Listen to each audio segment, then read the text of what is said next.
been given an opportunity for absolution.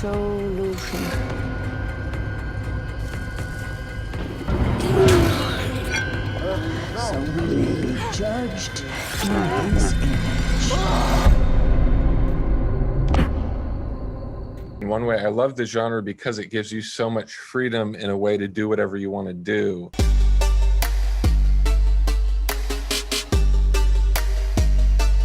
It's sort of a play on the Hansel and Gretel narrative of two people stumbling upon a kindly older woman in the woods. And obviously, in this case, they're on a camping trip that gets sort of sidelined by a farmer who claims that he owns the land. And this woman, retired farmer, takes them in and appeals to Sam, who's one of the protagonists, base interests and sense of comfort over his counterpart Riley, who's a bit more nagging about his diet and health. And yeah, over the course of the night, becomes clearer that Karen's hospitality is masking a darker intention.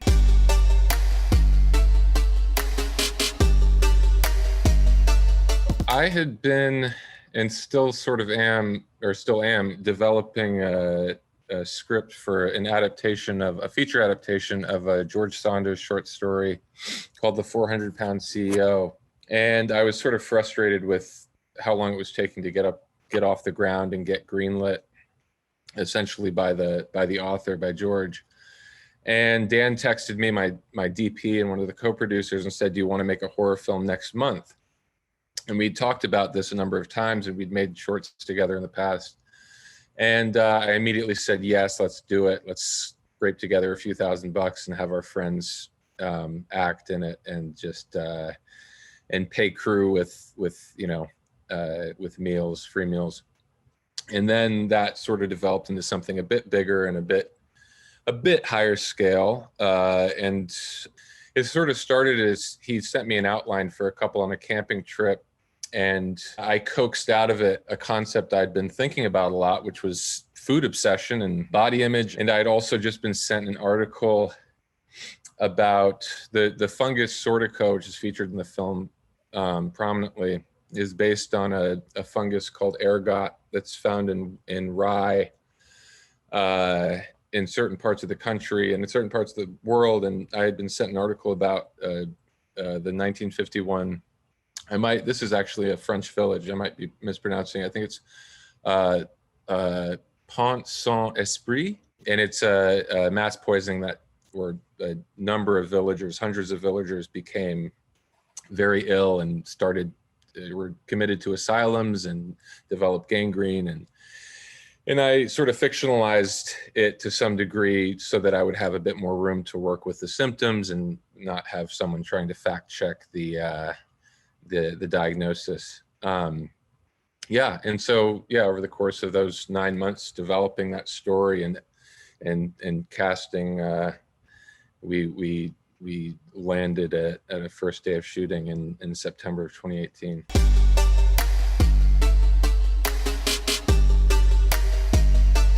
As we started developing the story, it didn't start as a seed inspiration, but it became an obvious inspiration, because as I got more into the sort of body horror elements of it and the landscape of being in a rural area, I realized that there were a lot of themes that mirrored that of TCM. And I love Tobe Hooper, and I love that movie, and I love the sequels as well. I'm a big fan of. But I think primarily, especially around that time, I was watching Eyes Without a Face, the Franju film, and The Devils, the Ken Russell film. I was sort of watching those sort of on repeat and picking apart certain themes and scenes. And certainly Rosemary's Baby has always been a film that I just return to over and over again, in large part for its shot design and production design.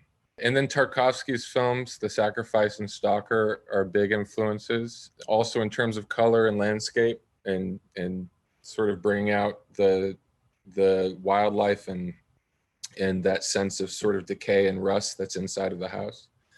And just a lot of also 70s American and European cinema sort of infused.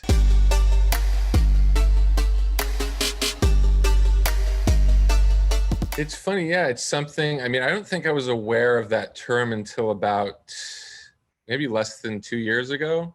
I think I first heard it referred in reference to Hereditary and obviously Jordan Peele's films, and sort of in a way the sense of a more considered thematic layout and more and cleaner lines and cleaner shots, delaying gore and violence. And yeah, the term itself, I like the idea of sort of having a number of subgenres within a genre, like obviously body horror and slashers and creature films. But yeah, the term it sort of has always irked me, just in the sense that it might imply, or people might infer that it means it's superior in some way, or that it's fancier, or that it means more, or that it has more of an effect. And for that reason, just the term itself I don't love, because obviously there are, plenty of incredible films that are staples of the genre that might not be considered elevated, like Halloween or The Thing or Friday the 13th, Child's Play, like any big sort of franchise that started out as something that really was creating its own world. So yeah, I think more the word elevated sort of makes me feel funny, but I do like there to be an element of meaning and subtext and playing with themes in addition to having some sort of horror effect.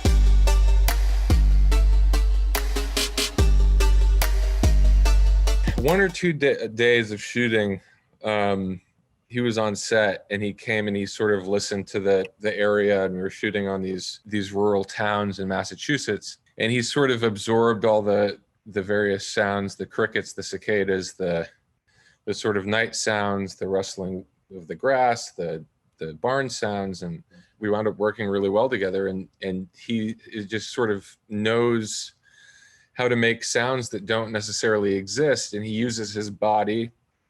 He used his body for a number of tracks. He wound up producing these instruments by not using those instruments. Like he would invent, obviously using like stuff like piano wire and using his cheeks and using his stomach and using little baby xylophones, like little children's toys and stuff.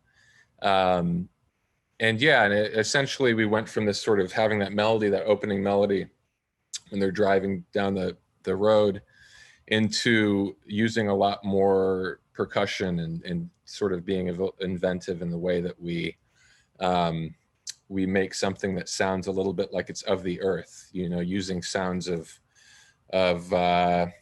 popping sounds, and using the sound of knife scraping and trying to sort of give an effect of slicing and cutting. But yeah, he was a very inventive and amazing collaborator.